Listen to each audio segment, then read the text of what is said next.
कार्यक्रम की पुण्यार्जक हैं श्रीमती शशि लोहाड़िया धर्मपत्नी श्री अनिल लोहाड़िया मुरादाबाद, श्रीमती वर्षा जैन धर्मपत्नी श्री विकास जैन गुड़गांव, श्रीमती उमा जैन धर्मपत्नी श्री योगेश जैन गुड़गांव, राजकुमार जैन, मधु जैन, मनोज जैन, रूबी जैन, अजय जैन, पायल जैन, अक्षत जैन, अर्पण जैन, प्रेरणा जैन व आन्या जैन, श्रीमती रीटा जैन धर्मपत्नी श्री नरेश जैन, चंदरनगर अजमेर। परम पूज्य वात्सल्य मूर्ति जिन्हें धर्म प्रभाविका आरिका रत्न 105 सृष्टि भूषण माता जी की मंगल प्रेरणा एवं आशीर्वाद से तीर्थराज श्री सम्मेद शिखर जी ने चतुर्विध संघ की आहार विहार, पिच्छी, कमंडल, वस्त्र एवं शास्त्र इत्यादि की व्यवस्था विगत कई वर्षों से सुचारू रूप से की जा रही है। इस पुनीत कार्य से जुड़कर आप भी घर बैठे धर्म लाभ उठा सकते हैं। सामान्य सदस्यता 21,000 रूपए मात्र, सदस्यता 1 वर्ष के लिए 11,000 रूपए मात्र, एक दिन की आहार व्यवस्था 2100 रूपए मात्र। आप अपनी दान राशि निम्नलिखित खाते में जमा करा सकते हैं। Account name Srishti Mangalam foundation, bank state bank of India, account number 384026222185, IFS code SBIN 0000631, account name Srishti Mangalam foundation, bank ICICI bank, account number 0250050052258, IFS code ICIC 0000250। मेरी भावना, हम पढ़ते हैं कि मेरी भावना, लेकिन मेरी भावना है कि सच पूछो हम पढ़ने के लिए मेरी भावना पढ़ते हैं। वो भावना मेरी हो जाए तो मेरा कल्याण हो जाए। एक एक कितना अच्छा बताया, पहले देव का, फिर शास्त्र का, फिर गुरु का, फिर कहा सत्संग का, और उसके बाद कहा अहंकार का भाव नहीं रखूं, गुण ग्रहण का भाव रखूं। ये 8 अंग आ जाते हैं हमारे, और उसमें से एक है उपगुण अंग, कि मैं किसी का बुरा नहीं देखूं। क्या कहा है? निज गुण और पर अवगुण ढाके। क्या कहा है सम्यक दृष्टि के लिए? कि सम्यक दृष्टि किसी के गुनाह को, ऐब को उजागर नहीं करता है। कभी किसी से बुरा मत बोलना, क्योंकि बुरा बोल दोगे उसके बाद क्षमा भी मांग लोगे तो वैसी हालत होगी जैसे कि कील ठोक दो दीवार में, कील निकाल भी लो तो गड्ढा फिर भी बना रहता है। इसीलिए कहते हैं कि मुझे कैसा समता भाव आए, भगवान में भावना माता हूँ, मेरी एक भावना रहे कि मेरा जीवन कैसा हो। कोई बुरा कहे या अच्छा, लक्ष्मी आवे या जावे, लाखों बरसों तक जियो या मृत्यु आज ही आ जावे। अथवा कोई कैसा भी भय या लालच देने आवे, तो भी न्याय मार्ग से मेरा कभी न पथ डिगने पावे। जान कोई बुरा कहे या अच्छा, अपन को कोई बुरा भी कह दे तो सोचना कि इसने मेरे लिए इतना टाइम तो निकाला, इसने धोबी का काम किया, मेरे में गंदगी थी धोने चला आया। बड़ी अच्छी बात कहते तुलसी जी कि जो दुर्जन है, बुराई करने वाला, उसे छांव करके अपने घर में ही रख लेना, क्योंकि वो बिना साबुन और बिना नीर के तुम्हें शुद्ध करने पर तुला हुआ है। कहते कोई बुरा कहे या अच्छा, अच्छा कह दे तो क्या होगा, हम अच्छे हैं या नहीं।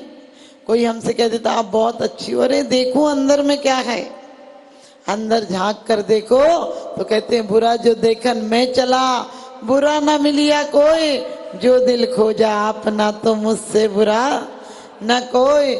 हम बाहर से दीवालों पर रंग रोगन कर दिया है, बाहर से बिल्कुल सुंदर सुंदर क्या बोर्ड लगा दिए कि घर नहीं मंदिर है, लेकिन अंदर आज तक झांक कर नहीं देखा। सदियों से, अनंत काल से वो घर खुला ही नहीं है, उसमें सांप बिच्छू सब कब्जा कर बैठे हैं। अपन चाहते ही नहीं कभी खोलना, और तो और हम तो लड़ने और लगते हैं मकान पर।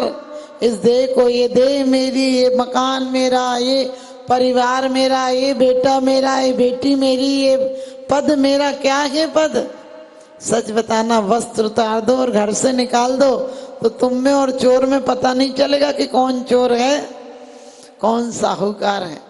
हमारे वस्त्रों ने, झंडों ने देश की पहचान बना दी है। तो कहते कोई बुरा कहे या अच्छा, लक्ष्मी आवे या जावे। हमने अपने मकान में इतने किराएदार रख लिए हैं कि आपस में ही झगड़ा कर करके हर दीवार तोड़ने पे तुले हुए हैं। और यदि एक दिन मालिक आ जाए, सब अपने आप को मालिक समझ बैठे हैं। जिस दिन मालिक आएगा उस दिन सारे दुम दबाकर भाग जाएंगे।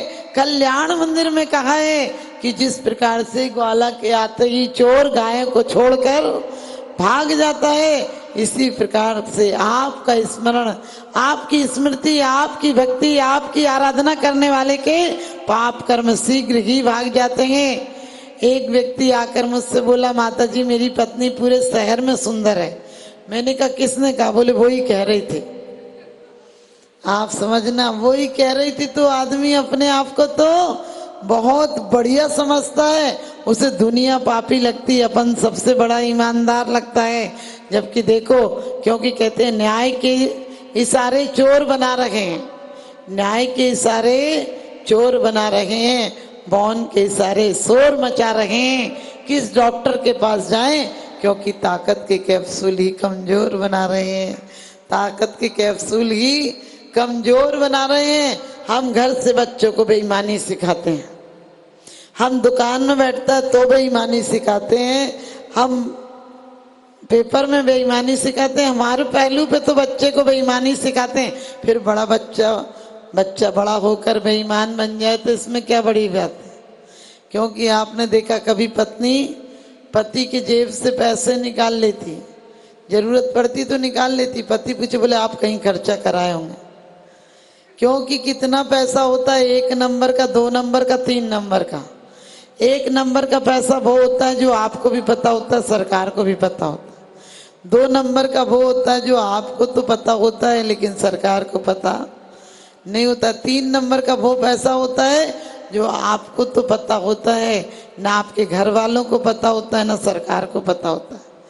जब मरने लगते हैं तो फिर कहते हैं अब तो जा ही रहे छोड़ के, बेटा आजा तुझे कुछ बचा दो, कुछ बता दूं। आपने देखा नोटबंदी के टाइम में जो पत्नी सुबह तक कह रही थी कुछ है नहीं, कुछ है नहीं, शाम तक लाखों रुपए निकाल निकाल कर बोली इसको बदलवा दो, क्योंकि वो 3 नंबर का था। कोई बुरा कहे अच्छा, लक्ष्मी आवे या जावे, कहना आसान है, जेवर पड़ा रहता है लॉकर में, लेकिन आसक्ति इतनी है, एक अंगूठी खो जाए तो वो 10 तोला फिर याद नहीं आता कि इतना पड़ा, इसे तो पहन लो। नहीं, बार बार ना जाने कहाँ रख के भूल गई, ना जाने कहाँ रख दी, मिल ही नहीं रही। एक एक चीज छान मारोगे और फिर मिल जाएगी तो फिर भी नहीं पहनोगे, उठा के रख दोगे, क्योंकि माल की अथी बस वो बनी रहना चाहिए। एक बाप का बेटा बड़ा परेशान था, बाप बहुत अमीर था लेकिन बेटा बड़ा परेशान था, ना खाने को ना पहनने को। बाप जोड़ जोड़ के रखता रहता, रोज सोने की ईंटें बना बना कर रखता रहता। बेटे को एक दिन उसने चुपचाप से सोते में चाबी निकाल ली और उतनी साइज की, उतनी वजन की पीतल की ईंटों पे सोने का पॉलिश कराया और रख दी। 4 ईंट उठा ली उसने, 6 तो ईंटें थी, 4 ईंट दूसरी रख दी, पिताजी को पता नहीं चला। पिताजी रोज पूजा करता। अब बेटे ने ईंटों को बेच के व्यापार चालू कर दिया। थोड़े दिन में बेटे पे तो बहुत पैसा हो गया। बाप कहने लगा कि बेटा तू इतना पैसे वाला कहाँ से हो गया? बोले आपके पैसे से। बोले मैंने तो तुझे पैसा दिया ही नहीं। बोले पिताजी तुम पैसा देते नहीं थे तो तुम भी गरीब थे, हम भी गरीब थे, सिर्फ तुम मजदूरी करते थे, चपरासीगिरी करते थे, जिंदगी भर कमाते थे, ना खाते थे, ना पहनते थे, ना कुछ दान दक्षिणा देते थे। मैंने दिया और कमाया, मैंने लगाया, इसलिए ब्याज होकर लौट आया पैसा। और पिताजी समझ गए कि वास्तव में मैं मूर्ख था, ये बुद्धिमान है। वो बेटा पिताजी से बोला पिताजी आप अभी भी तो सोने की पूजा कर रहे हो, आपको क्या पता वो ईंट सोने की है या पीतल की है? मैंने आपका धन कहा, आपकी ईंटों से ही मैंने बेचकर व्यापार चालू कर दिया है, क्योंकि आपकी ईंटें तो ईंट ही थी, मिट्टी की हो या पत्थर की हो, मैंने उसे सही सोने की बनाई है। और आपकी भ्रांति अभी भी ऐसी है। तो हम कहते कोई बुरा कहो या अच्छा, अरे बुरा कह दोगे तो भी क्या होगा, अहंकार और बढ़ जाएगा। यदि भला कह दोगे तो अहंकार बढ़ जाएगा और बुरा होगा तो दुश्मनी बढ़ जाएगी, बढ़ेगी। दोनों खतरनाक हैं। हम उन्हीं को तो अच्छा समझ लेते, उन्हीं को मित्र बनाते जो हमारी झूठी चापलूसी करते हैं, जो हमें रास्ता गलत बताते हैं, जो कलेश में, ईर्ष्या में, घर में फोड़ने का काम करते हैं। कहते हैं सुई की अगली नोक मत बनना, जो घाव ही घाव किया करती है, सुई की पिछली नोक भी बनना, जो फटे हुए दिलों को सिल दिया करती है, सिल दिया करती है। क्योंकि सच किसे कहा है, जग सुहित कर सब अहित घर, ब्रह्म सुखदि सब संशय घरे, ब्रह्म रोग घर जिनके वचन, मुख चंद्र ते अमृत झरे। हमारे वचन कैसे हो, जिनवाणी हो, हमारे वचन हो जो आगम की वाणी हो, व्यर्थ की कसाई के, कलेश के, ईर्ष्या के, तेरी मेरी, छल कपट काम भोग की कथाएं नहीं करना चाहिए हमें। तो कहा है कोई बुरा कहे या अच्छा, लक्ष्मी आवे या जावे, कहना कितना आसान बात है। एक महिला आई और बोली माता जी आशीर्वाद दो, इन्हें इस बार 4 लाख का फायदा हुआ। पति बोला 4 लाख का फायदा नहीं हुआ, गलत बोलती है, मुझे 4 लाख का नुकसान हुआ। मैंने कि तुम दोनों ही एक मत नहीं हो, तो मैं क्या बताऊं, फायदा हुआ या नुकसान हुआ। तो मैंने बोला क्या हुआ, बोले माता जी ये तो ऐसे ही करते रहते। मैंने कि बताओ क्या बात है। बोले इन्होंने सोचा था, अनाज रखा था कि 8 लाख का फायदा होगा, अब 4 लाख का हो गया, 8 लाख का नहीं हुआ, तो फायदा ही है। मैंने कहा तुम क्यों कह रहे हो घाटा हो गया। बोले जो 4 लाख मिले वो कोई मतलब नहीं, जो 8 लाख मिलते तभी तो सोचता कुछ फायदा हुआ। हमारा जीवन भी ऐसा है, जो मिला उसका हम बिल्कुल धन्यवाद नहीं देते। हमने क्या किया इस जन्म में, सिर्फ आने के बाद राग द्वेष कसाए मोह यही जाल फैलाए, क्या किया, कोई अच्छा काम नहीं किया। और फिर भी परमात्मा ने इतना कुछ दिया। हम लोग रोज पढ़ते हो नहीं कृतज्ञ कभी मैं, भगवान में कृतज्ञ नहीं हो जाऊं कि किए हुए उपकार को भूल जाऊं। आपने मुझे 5 इंद्रियां सही सलामत दी हैं, घर दिया है, श्रावक कुल दिया है, बढ़िया अपना होश आवास की जिंदगी दी है। सृष्टि मंगलम बन के संगठन देता यह पैगाम है, सृष्टि मंगलम बन के संगठन देता यह पैगाम है। संघ चतुर्वेद की सेवा श्रावक का धर्म प्रधान है, संघ चतुर्वेद की सेवा श्रावक का धर्म प्रधान है। सृष्टि भूषण जी की प्रेरणा का ये शुभ परिणाम है, सृष्टि भूषण जी की प्रेरणा का ये शुभ परिणाम है। संघ चतुर्वेद की सेवा श्रावक का धर्म प्रधान है, संघ चतुर्वेद की सेवा श्रावक का धर्म प्रधान है।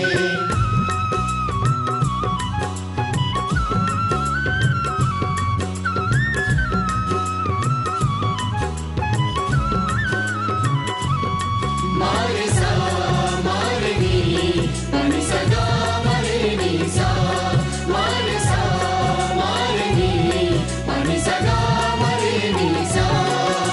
त्यागी वृंद के आहार दान है तू जो सदा संकल्पित है, वर्षों से संकल्पित है। आदिनाथ सृष्टि आदर्श सेवा समिति संचालित है, सेवा समिति संचालित है। सम्मेद शिखर में शोभित साधु सेवा में समर्पित, सम्मेद शिखर में शोभित साधु सेवा में समर्पित।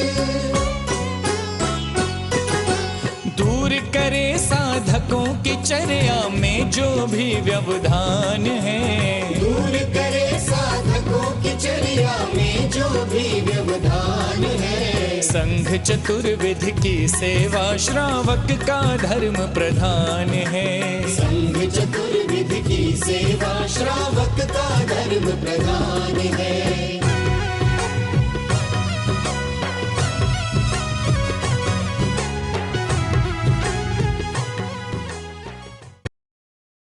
क्षेत्रों पर साधु संतों की योग व्यवस्था न होने के कारण से उन्हें नाना प्रकार से आकुलता व्याकुलता का सामना करना पड़ता था। 1988 में आचार्य समसागर महाराज जी का आगमन हुआ, उन्होंने यहाँ व्यवस्था देखी तो उस समय त्यागपति आश्रम की स्थापना की गई। और उसी के कुछ समय पश्चात में 12 वर्ष निकलने के पश्चात में उनकी ही शिष्य की शिष्या स्वस्ति भूषण माता जी का आचार्य श्री सुमसारी दैवती आश्रम में वर्षा योग हुआ, चातुर्मास हुआ। उन्होंने देखा कि एक मुनिराज पर्वतराज की वंदना करके आए, 2 बज गए, 2:30 बज गए, उसमें उनकी किसी प्रकार से आराध्य की व्यवस्था नहीं हो पा रही थी।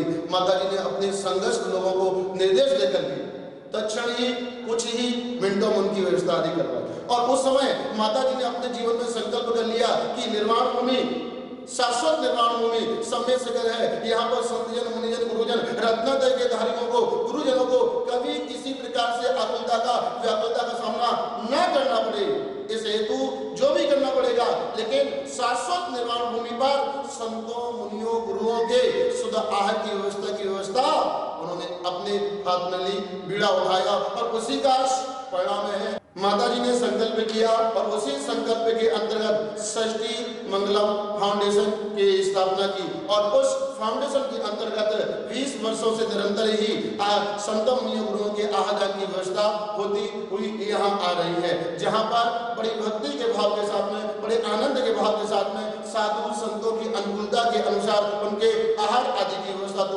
हुआ ही करती है। आप अपनी दान राशि निम्नलिखित खाते में जमा करा सकते हैं। Account name Srishti Mangalam foundation, bank state bank of India, account number 384026222185, IFS code SBIN 0000631, account name Srishti Mangalam foundation, bank ICICI bank, account number 02500500528, IFS code ICIC 0000250। इस कार्यक्रम के पुण्यार्जक हैं श्रीमती जैनमती जोरावमल पहाड़िया जैन, मलाड, मुंबई। श्रीमती विमला देवी जैन धर्मपत्नी स्वर्गीय श्री सत्यभूषण जैन, पुत्र श्री जिनेन्द्र जैन, श्री राजेश जैन, श्री राकेश जैन, श्री दिनेश जैन, हांसी, हरियाणा। श्रीमान हरीश लता जैन बागड़ा, मानसरोवर, जयपुर, राजस्थान। श्रीमती त्रिशला जैन धर्मपत्नी श्रीमान ओम प्रकाश जैन, नोएडा, पुत्र श्री मयंक कुमार जैन, एडिलेड, ऑस्ट्रेलिया। श्री रमेश लाल चूरण लाल जैन, सौभाग्यवती सरोज रमेश लाल जैन, शिरपुर, धुलिया, महाराष्ट्र। पुत्र Shri Jayesh Jain, Houston, Texas, America.